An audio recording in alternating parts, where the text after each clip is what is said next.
Hi guys, good morning. Magluluto tayo ngayon guys ng saging na saba na may gata. Yan. Binili namin yan guys sa kapitbahay. 60 pesos siyang isang piling na yan guys. Yan. Tanggalin natin guys yung balat. Yan. Kayo guys, favorite nyo rin ba yung ganito? Ang ganda guys yung saging, mataba siya. Tapos manipis lang yung balat. Parang sulit na sulit yung binayad namin. Yan. Tuloy lang natin guys, tanggalin lang natin yung balat. Yan. Yan guys, tapos ko nang tanggalin yung balat. Kaya hiwain naman natin siya guys ng paislan. Yan. Pag naghihiwa ako guys, parang nasanay akong magbilang. Parang binibilang ko kung ilang slice yung na gawa ko sa isang saging. Yan. Manipis lang guys.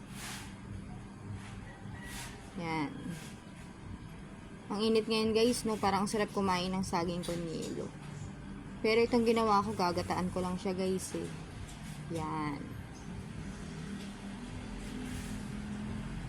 Yan guys, natapos ko nang hiwain. Yan, ang ganda. Nagpakulo na rin guys ako ng arnibal. Nilagyan ko ng tubig, asukal, tsaka onting vanilla. Yan.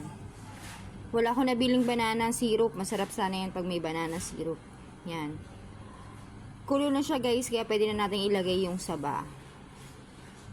Yan. Yan. Yan guys, nalagay ko na lahat. Antayin na lang natin yan guys na kumulo.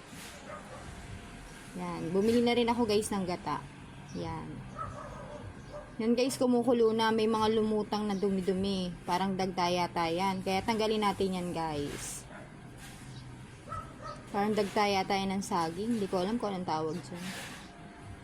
Yan. Yan guys, kumukulo na siya. Medyo makintab na siya. Kaya pwede na natin guys ilagay yung gata. Yung gata na yan guys, pinapiga ko yan sa suki ko. Kaya puro yan. Yan. Kumukulo na guys. Yan. Luto na. Kaya pwede na tayong kumain. Kain tayo guys. Try nyo. Thank you.